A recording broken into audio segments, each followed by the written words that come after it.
Shalom saudara yang dikasihi Tuhan. Apa kabar saudara? Saya berdoa saudara dalam keadaan baik, sehat, kuat, serta berlimpah dengan ucapan syukur. Firman Tuhan datang kepada kita hari ini, menang atas dosa. Sebelumnya marilah kita berdoa. Tuhan Yesus yang baik, terima kasih buat anugerah dan kasih-Mu. Sungguh kami ada hingga hari ini karena kemurahan Tuhan, karena kasih setia Tuhan. Kami percaya hidup kami pasti diberkati Tuhan. Kalau sebentar kami akan merenungkan firman-Mu, urapi kami Tuhan, agar kami memperoleh pengertian, terlebih kami menjadi pelaku firman Tuhan. Kami percaya firman ini akan mengubahkan kami, menolong kami, serta memberkati kehidupan kami. Di dalam nama Tuhan Yesus kami berdoa dan mengucap syukur, haleluya, amin. Roma pasal 6 ayat 11 sampai ayat 12. Demikianlah hendaknya kamu memandangnya, bahwa kamu telah mati bagi dosa, tetapi kamu hidup bagi Allah dalam Kristus Yesus. Sebab itu hendaklah dosa jangan berkuasa lagi di dalam tubuhmu yang fana, supaya kamu jangan lagi menuruti keinginannya. Saudara, bagaimana caranya untuk kemudian kita yang sedang bergumul dalam dosa, kita bisa menang atas dosa? Firman Tuhan berkata tadi jelas bahwa kita telah mati bagi dosa. Kita harus memandangnya demikian, sehingga kita tidak lagi memberi alasan bahwa kita kalah karena dosa. Kita tidak lagi memberi alasan kita jatuh, kita kalah dan kalah lagi. Justru kita dikatakan firman harus memandangnya bahwa kita ini telah mati bagi dosa dan kita hidup bagi Allah dalam Kristus Yesus. Saudara yang dikasihi Tuhan, sering kita mendengar bagaimana supaya kita bisa mengatasi godaan, mengatasi dosa. Sering juga kita mendengar berapa orang atau kita sendiri berjuang, ternyata jatuh lagi dalam dosa yang sama. Berapa sering kita mendengar bahkan mengalami hal demikian. Nah, kalau kita membaca dalam Kejadian pasal 39, diceritakan tentang Yusuf yang kala itu seorang pemuda yang elok parasnya. Yusuf itu digoda oleh istri Potifar. Sang nyonya mengajak Yusuf tidur bersamanya. Dan ajakan itu tidak cuma satu kali. Alkitab bilang berulang-ulang. Namun di ayat 10, Yusuf itu memberikan respon yang sangat menarik dan powerful, yang begitu luar biasa. Walaupun dari hari ke hari perempuan itu membujuk Yusuf, Yusuf tidak mendengarkan bujukannya itu untuk tidur di sisinya, apalagi bersetubuh dengan dia.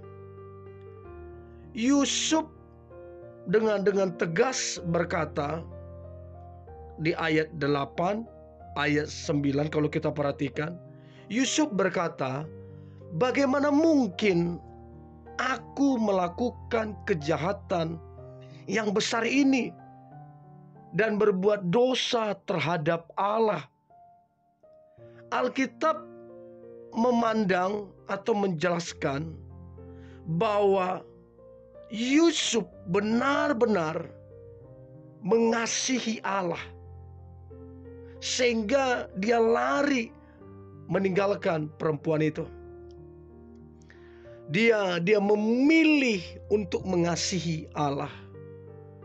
Saudara yang dikasihi Tuhan, bisa saja Yusuf melakukan hal demikian, sebab di rumah itu cuman ada mereka berdua.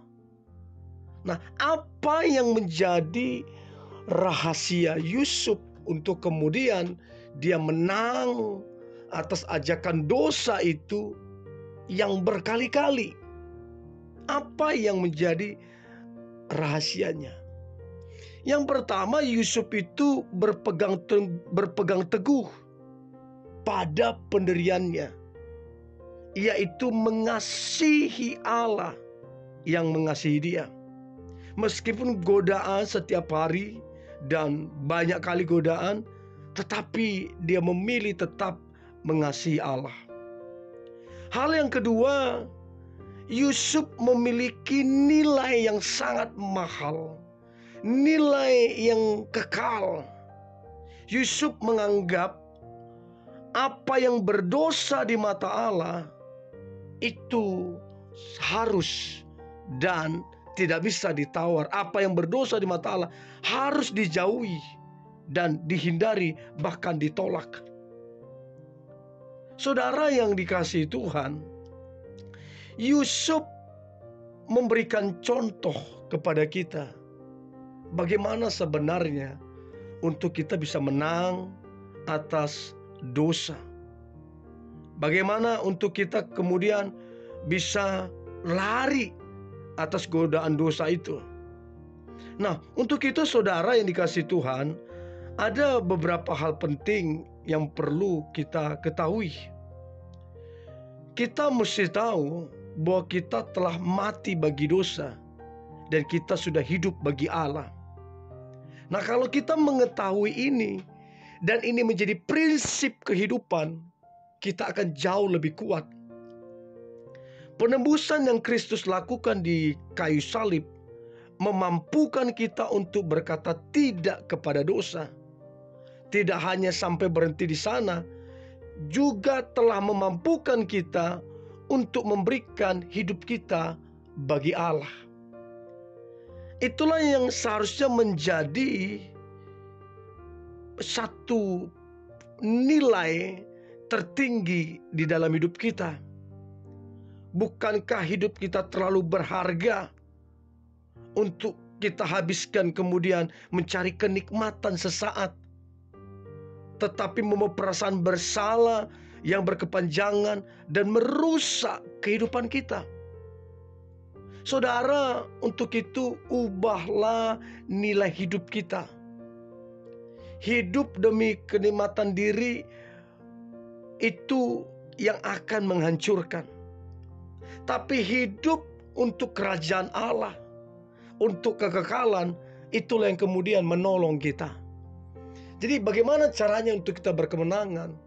Kita harus memiliki prinsip, yaitu hidup bagi Allah, hidup dengan perkenanan Allah. Yang kedua, bagaimana untuk kita bisa menang atas dosa? Kita harus lari setiap kali dosa itu datang.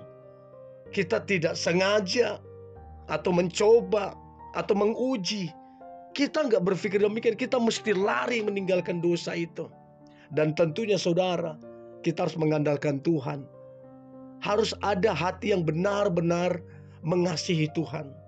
Dan saya percaya rahasia terbesar untuk kita menang atas dosa adalah kita sungguh-sungguh mengasihi Allah. Kasih kita kepada Allah itu yang membuat kita kuat, sehingga kita berkemenangan atas dosa, sehingga kita bisa mengalahkan setiap dosa karena kita mengasihi Allah. Untuk itu saudara, kasihilah Allah dengan sungguh-sungguh, maka lihatlah kemenangan demi kemenangan atas dosa akan kita alami. Dan saya percaya setiap saudara yang mendengarkan ini, Anda berkemenangan atas dosa. Mari kita berdoa. Tuhan Yesus yang baik, terima kasih buat hari ini. Sungguh kasih-Mu luar biasa. Kami percaya kami bukan lagi orang yang tertawan oleh dosa, tapi kami adalah orang yang merdeka, kami adalah orang yang menang, sebab kami mengasihi Engkau dengan sungguh-sungguh. Dan aku percaya umat-Mu yang mendengarkan ini, mereka adalah orang yang menang atas dosa. Terima kasih Tuhan. Di dalam nama Tuhan Yesus kami berdoa dan mengucap syukur. Haleluya. Amin.